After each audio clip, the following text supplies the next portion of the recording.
5 years. 5 long years. And setback after setback. Okay, so it's actually been 6 years since we last got a Sparrowhawk set, but you get the idea. The AV-22 Sparrowhawk must be one of the most overlooked vehicles in the Halo franchise. Sure, it's popular, but despite that, it's only ever been properly featured in one game, Halo Wars. And yet, its legacy and its popularity endures. So I've assembled a USS version that is fully scaled alongside Mega's figures, and it incorporates many features that you'd probably expect, and maybe even a few surprises that you wouldn't. So, let's take a look.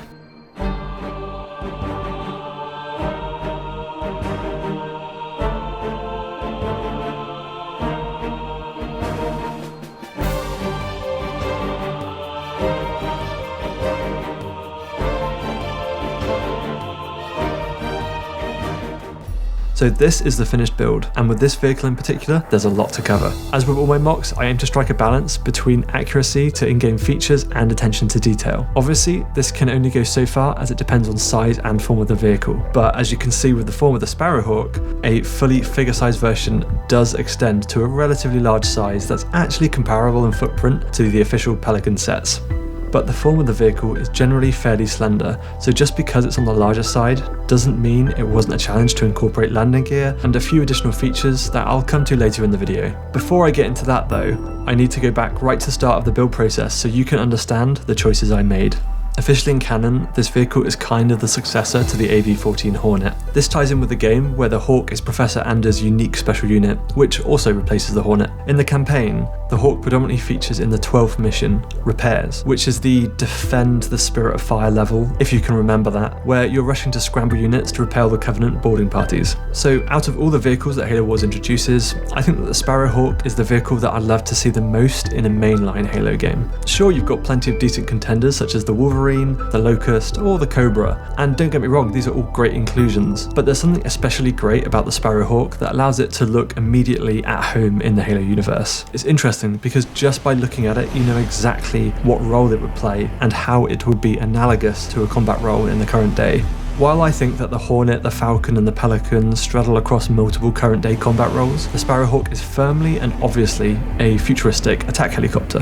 One of the reasons why I love this craft is that in some ways it looks very different to a modern day attack helo, but you look at it and you immediately know what it's for, and it does this whilst keeping very faithfully to Halo's UNSC design aesthetic. In practice, these aircraft would avoid radar by flying low, hiding behind terrain features such as hills and tree lines, before popping up, engaging enemy armor, and then disappearing again before they become prone to SAMs, man-pads, and ground fire. So before I got started on this mock, I actually had to decide which version of the vehicle to make. Interestingly, there are actually 2 models for the Sparrowhawk, which are clearly similar, but not exactly identical. In fact, the 2 models actually have 2 different designations. The first one, which is designated the AV-22, is the one that you might think of as the typical in-game version.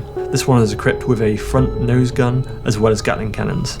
And according to the Halo Encyclopedia, this variant has both a gunner as well as a pilot, which means that it's actually a 2-seater. The version that I feel is the better overall version, and my personal favourite, is the one depicted by the concept art. This comes with a different armament, housing different cannons, an underslung nose gun, and missiles, and is addressed as a variant to the AV-22, also known as the AV-22B. You can clearly see there's fundamental design changes between the two. Thankfully, the concept version, has been brought to life by Skaboodly Doodle and is available to download as a mod in Halo 3. He's got access to the high quality 3D models originally from Ensemble and has masterfully remodeled, textured and animated this to give us an insanely well done vehicle, which is available on the Master Chief Collection. So huge props to Skaboodly Doodle for this, as this is simply magnificent, and without access to that model, I would have really struggled to inspect the vehicle to eke out as much detail as I was able to in this. So with that decision settled, let's explore the model and its features.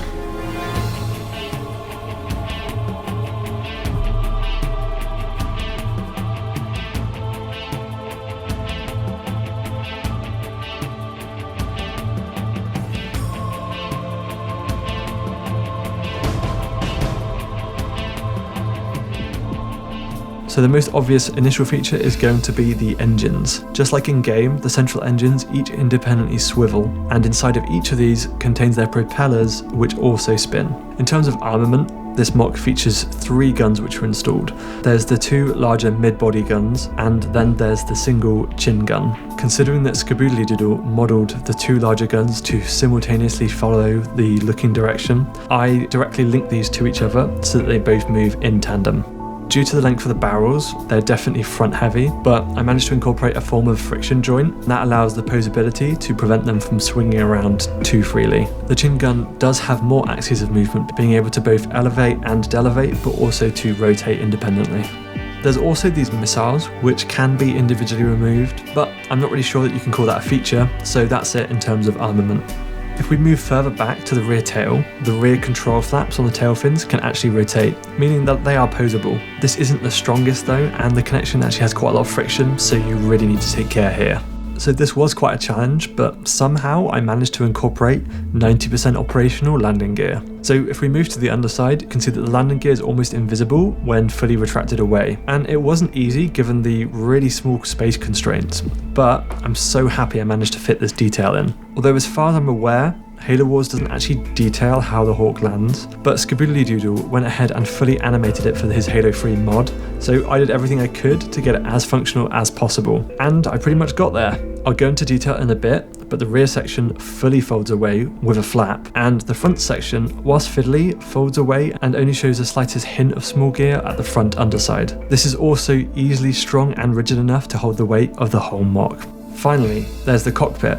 Or spoilers, should I say cockpits. The A variant is clearly shown to hold 2 figures under this front main canopy, but there are a few problems with this for me. The first is that the preformed canopy piece that is included in Mega's Sparrowhawk sets is clearly only big enough to fit 1 figure, but also that the B variant itself allegedly only includes 1 pilot, so I should be fine, right? As such, in this mock, the front transparent canopy only fits the 1 pilot, but there's ample room and plenty of detailing. However, considering that just behind him there's this mysterious black segment, meant that I just couldn't resist. As a result, I managed to squeeze a second seat behind that you can access by flipping up this segment, revealing a snug operator station that can also house a figure. Did this add much greater complexity to the segment? Yep. Does it really make sense to fit a second operator into an aircraft where they can't see? No, not really. But hey, this is a universe where certain Spartan helmets also have no real visibility, so who knows what's possible. I kind of like to think that maybe this is a position for something like an electronic warfare officer, if that's even a thing in the Halo universe. I also think that this thing just makes the aircraft look badass when parked with both canopies lifted.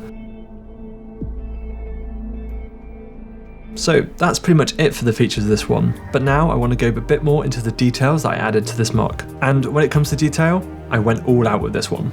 I decided to start designing the mock from the nose section. I knew that I wanted to use these slopes to lead the fuselage to the canopy, so I decided to start with that construction technique and go from there.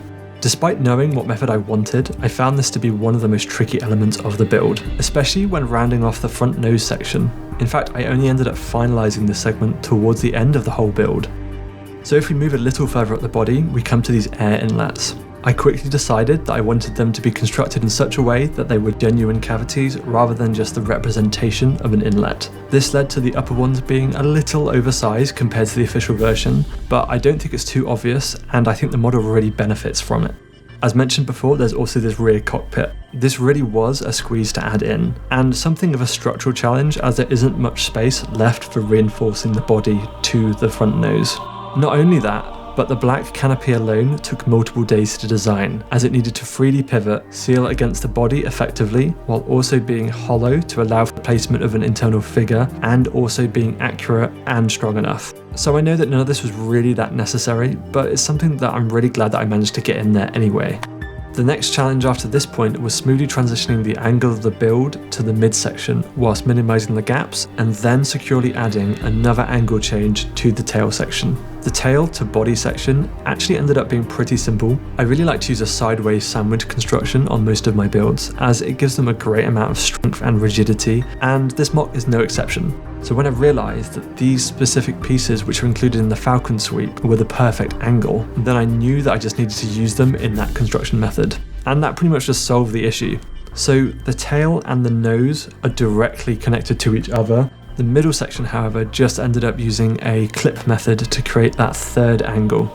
and this midsection is actually packed with detail, featuring the main central vent and the exhaust detailing further back. It also includes this section that the propeller sections are primarily connected to. The core of the engines actually consist of some specialized pieces that were included in the Call of Duty Wraith set. I managed to find that set used to specifically get these as a base for this mock, but even still they weren't perfect as the vents ended up being a little too small, so I decided to build out the edges by using clip segments to bulk them out a little to make them the right size. These silver pieces here fit the build perfectly, but unfortunately they don't really come in a darker color, at least not one that I can find. Still, it's not terrible as there are other silver elements on this mock and it gets the job done.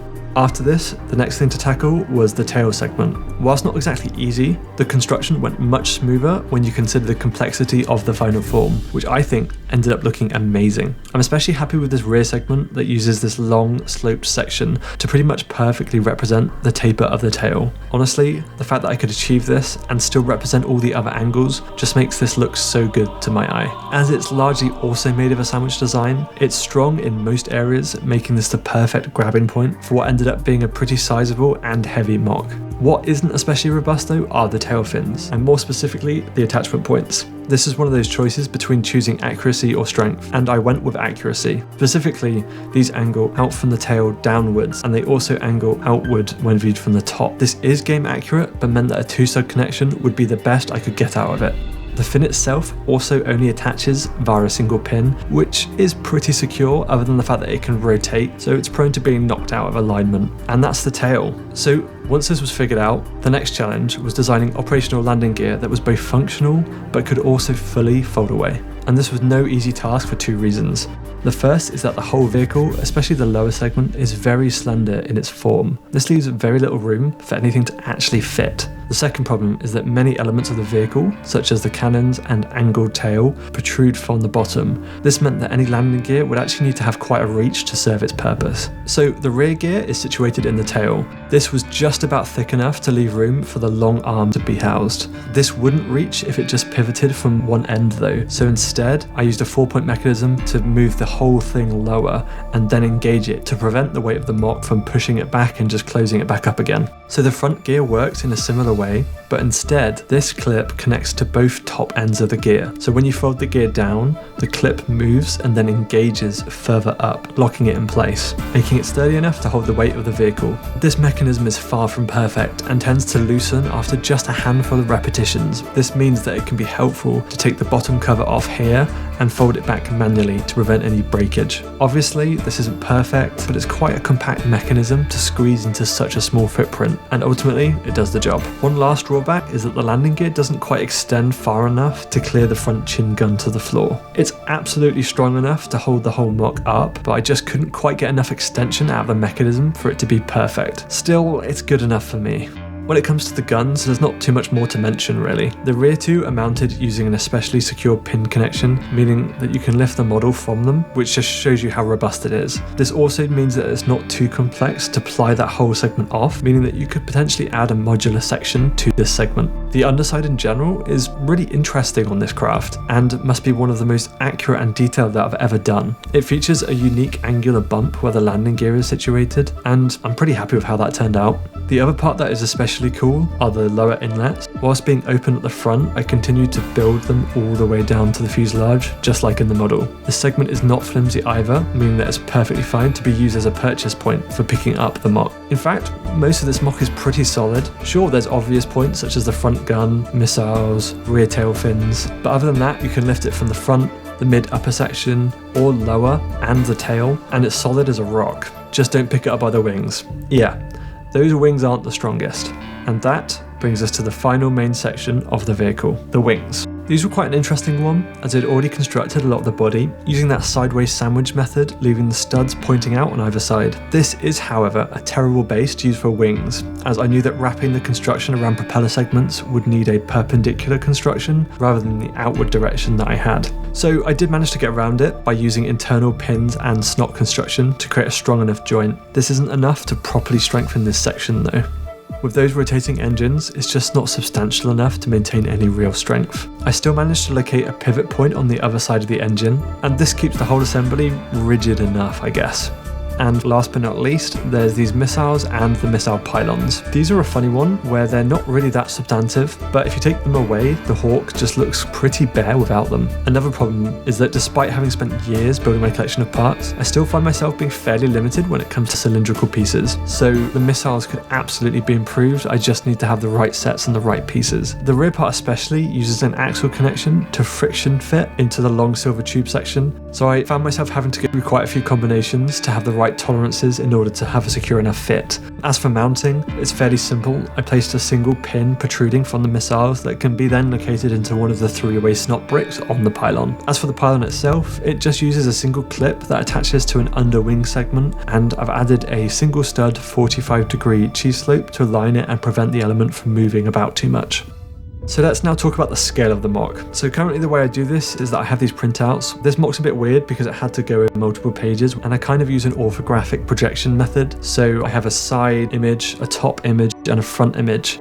And from those 3 angles, I know what sizes and what angles and just the way it should look. The MOC is fairly accurate, and it comes out to a 42 by 28 by 12 centimeter size, easily making it my second largest USS MOC to date, behind that of obviously the Pelican. And when compared to the ideal 43 by 25 by 12 centimeters, pretty much fits within the 10% tolerance, meaning it'll look appropriate against everything else.